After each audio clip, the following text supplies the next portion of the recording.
Vamos a uno, levante la mano quien quiera hacer la pregunta. Ahí, Román, con seguridad vamos a preguntar. ¿Por qué le pusimos Carlos Geniza? Bueno, la escuela, les cuento cómo fue el tema de la votación. El nombre se votaba, o sea, la votaba la comunidad educativa, el nombre, ¿no? Y ustedes saben, la escuela se fundó en el año 97 y estaba donde está ahora el jardín maternal. Todo esto no existía, o sea, toda esta parte nueva no existía. La escuela empezó donde ahora está el jardín maternal. Todos lo ubican al jardín, ¿no? Sí. Allá al fondo, Y como antes y ahora, porque resulta que eso todavía continúa, es la primera escuela y la única escuela secundaria que está dentro del polígono que se conoce como el barrio Padre Richardelli. Ustedes saben que ese polígono está conformado por barrios que están urbanizados, está el Línea 1, el Línea 2, el Rivadavia 1, el Rivadavia 2, Juan 23 y todo lo que es la villa, que hay muchas manzanas en la villa. ¿Y Avenida Riestra? Avenida Riestra. Avenida Riestra, sí, esa es una avenida, estoy hablando de otra. Bien, esa, un poco a pedido, digamos, de los vecinos en esa época, se funda esta escuela en el 97. Y entra como director Eugenio Perroni, que fue nuestro primer director y el que marcó como una línea de trabajo, una perspectiva en relación a cómo habitar las escuelas en estos sectores, que nosotros tratamos como de recuperar ese legado en el sentido de ser una escuela que alberga a todas, a todes, a todos, sin distinción, y generar dentro de esta escuela la sensación de comunidad, o sea, una comunidad que pueda avanzar juntos o hacia algo, hacia un objetivo. En este caso, que ustedes puedan tener escolaridad, que se puedan recibir, que el día de mañana puedan proyectar una vida distinta. Con ese espíritu se fundó la escuela y los profesores que en ese momento tomábamos horas, yo me incorporé en la escuela en el 98, íbamos a los actos públicos y entonces ahí aparecían profesores que ya estaban y Eugenio como explicándonos dónde estaba la escuela y qué sé yo, porque pasaba que venían muchos profesores y cuando se daban cuenta que la escuela estaba donde estaba, medio como que les agarraba, ¿no?, una cosa de modo, una cosa así, y renunciaban y se iban. Miedo. Sí.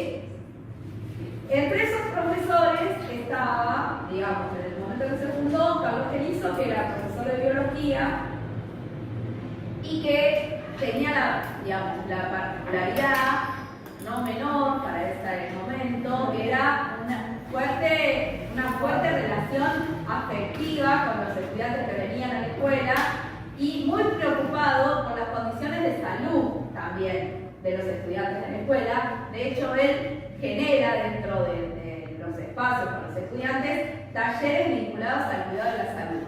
Algo que también nosotros intentamos continuar y replicar a través de diferentes propuestas. Saben que los lunes ahora retoma una mesa de salud en el hall de la escuela, porque no había la cantidad de salitas que hay ahora. O sea, estaba como la salita 20, que ni siquiera estaba en el lugar donde está ahora. ¿Saben cuál es la salita 20? Sí. Bien, la salita 20 estaba en una casa que era muy chiquitita sobre la Perito Moreno. Entonces, estaba todo el tiempo lleno de gente porque era la única salita que recibía la población de acá. Después se fueron como fundando otras salitas de atención primaria de salud. Y Carlos asume con mucho compromiso, con mucho amor esa tarea. Inclusive funda también él, digamos, es como el iniciador de lo que se llama ahora, en la actualidad, el programa de alumnas, madres y padres. Nosotros teníamos en ese momento muchas estudiantes que venían con sus hijos a la escuela, entonces estábamos dando clases y en el medio estábamos con un bebé, amacando otro, ¿no? Había muchas alumnas madres. Él entiende que esa es una situación particular, acompañar, atender y a pensar alguna estrategia para que esas estudiantes puedan venir con sus hijos a la escuela sin que estén en el ámbito, digamos, de la clase propiamente dicha. Entonces ahí surge la necesidad de fundar un jardín específico para que los nenes y las niñas, los bebés, de las alumnas madres estén atendidos en otro espacio mientras ellas estaban en la escuela y surge el jardín, que ahora el jardín es mucho más grande, atiende a toda la población del barrio, pero el sentido fundacional de ese jardín fue, en principio, atender esa realidad, que las alumnas madres de la escuela tuvieran un lugar para dejar a sus hijos y poder cursar en la escuela. Era una persona muy generosa, muy querida también por los estudiantes. Estaba también, digamos, alguien que empezó como en su momento a poner en relieve y a manifestar esto de que los docentes saben que para tener un salario más o menos digno tienen que trabajar en muchas escuelas y muchas horas.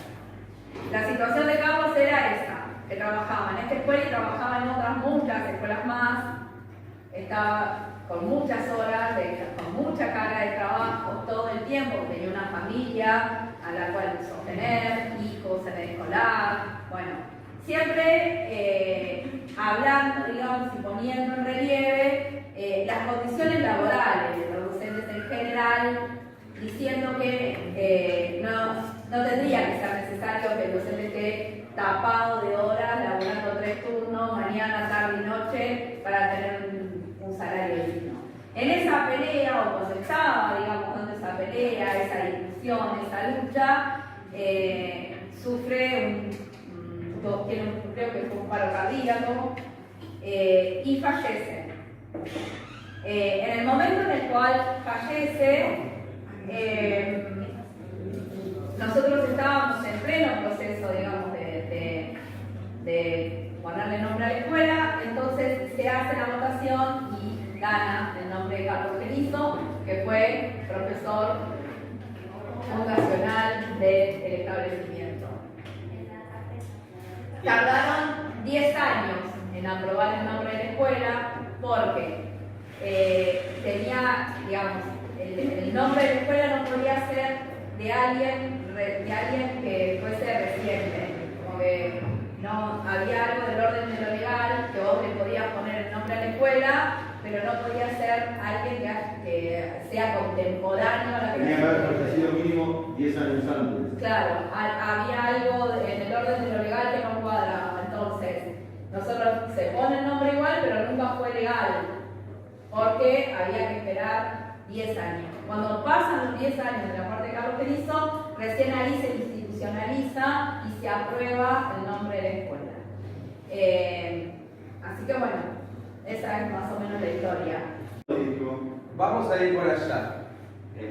¿Cómo era Carlos Genizo? ¿Cómo era? ¿Cómo era en qué sentido? ¿Humanamente? Sí. Eso, era una persona muy generosa, era amable, era muy cariñoso con los estudiantes y muy comprensivo también. Eso es algo que nosotros tenemos que cultivar cotidianamente porque a veces nos cuesta. Así como a ustedes les cuesta sostener la escolaridad y les cuesta por ahí vincularse a veces con los adultos sin que el adulto se sienta zarpado, se sienta que le falta el respeto. Bueno, así también a veces a los docentes nos cuesta tener paciencia, ¿no? Enseguida nos enojamos, enseguida pensamos que no podemos dar clase, como que también nos cuesta. Él era una persona que tenía mucha consideración, muchísima consideración con las historias de los pibes y las pibas de la escuela. Esa era una característica importante, porque a veces nos pasa, no acá con estos docentes particularmente, pero sí nos pasa que hay docentes que tienen esta cosa de toco y me voy, ¿no? O sea, vienen a la escuela, se meten al aula, dan clases, se van y muchas veces no conocen, no están involucrados, implicados en la historia de los pibes y las pibas, y eso en esta comunidad es importante. ¿Quién más tenía una pregunta? Acá está levantando Luna nada más. A ver, ¿cómo se conocieron? ¿Cómo nos conocimos? Nos conocimos en la sala de profesores con Carlos Genizo. Teníamos una sala de profesores que estaba ahí en la parte vieja de la escuela, y ahí no conocimos, ahí hay muchos compañeros y compañeras que no es que fallecieron, sino que bueno, se fueron yendo a poco, se fueron jubilando. Y eso también es importante, ¿no? Ahora yo me siento como en ese lugar de ser una de las más viejas de la escuela. Antes no me pasaba eso. Ahora sí me pasa. Pero bueno, antes ellos eran los más grandes. Y para las generaciones que veníamos a la escuela, que éramos más chicos, eran como referencias importantes, ¿no? Siempre hay algo a transmitir, así como los docentes a ustedes les transmiten cosas y seguramente sus hermanos mayores también. Ellos cumplían esa función, no solamente de conocer, de decir hola, qué tal, saludar, qué sé yo, sino además de poner una palabra ahí para los que recién llegamos a la escuela. Por acá, ¿quién tenía alguna pregunta? Por ejemplo, Emanuel tiene acá Lautaro. Primero, buenos días. Hola. Esta pregunta ya la contestaste, pero no se me ocurrió otra. A ver, ¿Qué materia enseñaba? biología enseñaba. Solo esa. Ciencias biológicas, solo esa. En ese momento creo que existía también, que ahora no existe más, una materia que estaba vinculada al tema de la salud. Educación para la salud. Esa, educación para la salud. Que ahora no está más y él también enseñaba esa materia. Ahí va. ¿No? Ali creo que quería preguntar. Ali, Trabajaban juntos. Sí, no me acuerdo, la verdad es que no tengo registro de haber compartido curso con él. Pero bueno, pasaron muchos años, ¿no? Quizás algún proyecto que compartían. No tengo registro de eso. Emanuel tenía una pregunta interesante. ¿Cómo era la pregunta, Emanuel? Dale, fuerte, vamos.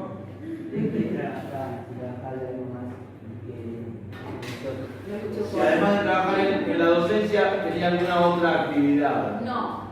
Si trabajaba en alguna otra cosa o alguna otra ocupación, Sí. aunque no fuera acreditada. No, creo que solo trabajaba en la docencia, pero trabajaba mucho. Y él siempre, por eso ponía esta cuestión de las condiciones de trabajo, porque era una persona que tenía ocupada casi toda su carga horaria y a veces eso agota un montón. Y a medida que te vas poniendo viejo, vieja o estás más grande, el cuerpo ya no te da. Y era una persona que andaba todo el tiempo de escuela en escuela, recorriendo escuelas, y la verdad es que sí que tenía una abultada carga horaria, y mucha gente piensa que parte, digamos, de lo que le sucedió en relación al paro cardíaco tiene que ver con este estrés, con este cansancio de haber soportado durante tanto tiempo jornadas laborales muy largas. ¿Ahí? No murió. Un ataque cardíaco, creo. La verdad es que no me acuerdo, pero me parece que fue eso lo que le pasó. Leonela, vos tenías una pregunta. Sí. ¿Cómo? Tienen una pregunta y está aquí. después vos haces una pregunta ahí a la vez. Dale, decime. Vos también, Yara, tenía. Dale, anima, Dale, Leo. Dale, que se me acaba el tiempo de filmación. ¿Cómo se me trabajó en el lugar? Carlos Pelizón. Fue uno de los fundadores de la escuela. ¿Qué año fue el fallecimiento? ¿El 2000? 2000. Con el 2000, no tengo idea cuál. O sea que no trabajó tantos años en la escuela, ha trabajado 4 o 5 años, fue uno de los primeros profesores de la escuela. Sí. Falleció muy tempranamente, muy inesperadamente también, ¿no? Sí. O sea, no fue algo. ¿Cómo fue? ¿Ustedes un día vinieron a la escuela y se enteraron? Sí. Así fue. Porque encima en esa época no había redes sociales No había nada. ni celulares. No había ¿Cuántos años tenía cuando murió? Más o menos. Bro. 50 y algo tendrá. Y ahora, ¿cuál era tu pregunta? ¿Cuáles son sus cosas que le gustaban? ¿Qué le gustaban? ¿Qué le Y gusta? la verdad que eso no lo sé. ¿Era responsable? Sí, era responsable. Sí. Sí, era una persona muy comprometida ¿Y qué otros nombres se barajaban cuando votaron para el nombre de la escuela?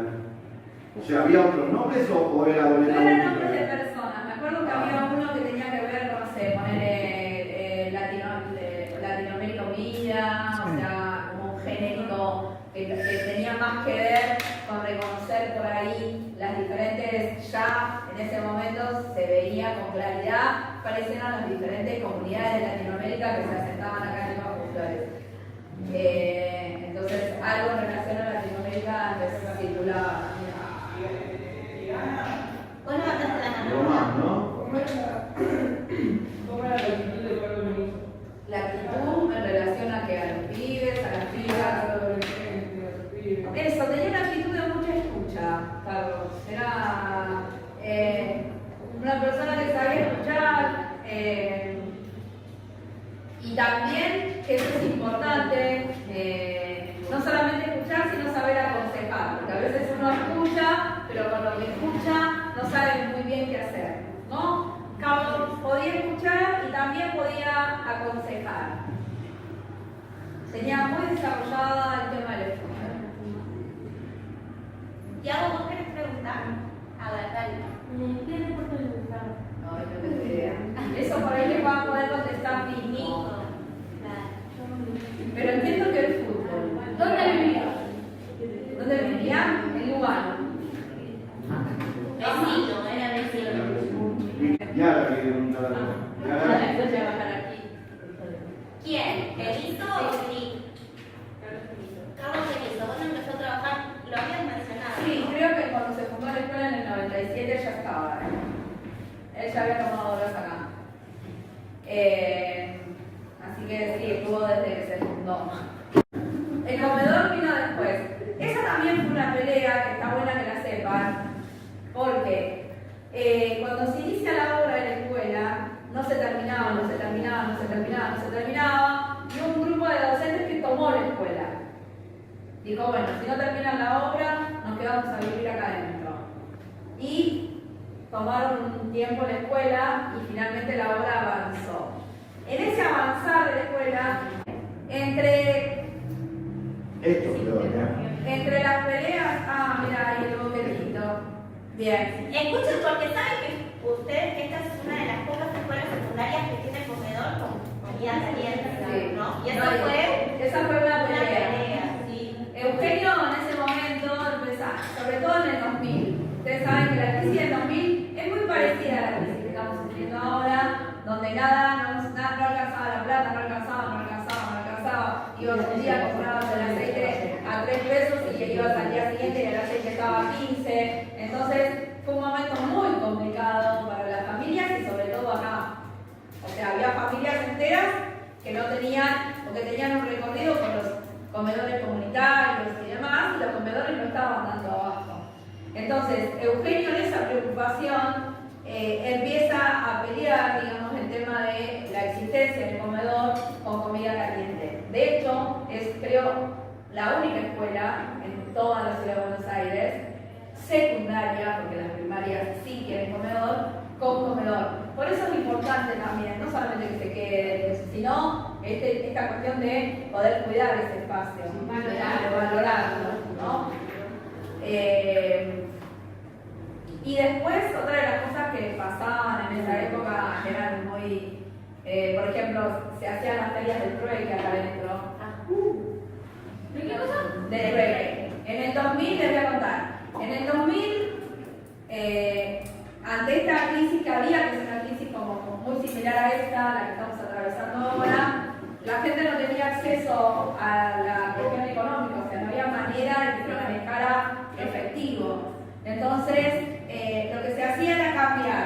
Por ejemplo, yo sé hacer plomería, vos sabés cocinar, bueno, yo voy, te arreglo el baño y vos me das algo de comida a mí, o yo tengo esto que no uso más y entonces lo traigo a la feria del trueque y me llevo una campera que vos no usás más. Eso, era cambiar una cosa por otra. Era intercambio. Exacto. Claro. Eran intercambios, ¿en qué términos? En términos de solidaridad, porque cuando yo detecto que al otro le falta algo que yo tengo y que me sobra, bueno, Era ese tipo de intercambio. Y la feria del trueque se realizaba acá dentro. Eso se generaba entre las familias, era una propuesta de la escuela, era una propuesta de toda la Fue comunidad. una propuesta que sostuvo Eugenio, sobre todo con las organizaciones en ese momento, sí. Porque además había mucha falta de trabajo, mucha desocupación. Entonces, Muchísima. había gente que sabía un oficio, pero no tenía trabajo. Entonces, mira, yo sé cortar el pelo, soy peluquero, pero no tengo trabajo. Bueno, entonces venía acá el turno del trueque y le cortaba el pelo a las personas. Sí. Y las otras personas decían, bueno, ¿y vos qué sabes hacer? Yo sé pintar. Bueno, entonces venís y pintás en mi casa. Y así, sin manejar dinero, uno se iba ayudando con nosotros. Sí, sí van ayudando. Que esa es una práctica que hay que recuperar, no sé si en esos términos, pero entre nosotros, en la escuela, entre los pibes y las pibas, sí hay que recuperar un poco esa calidad, ¿no? De vincularse con el otro desde un lugar de solidaridad, de empatía.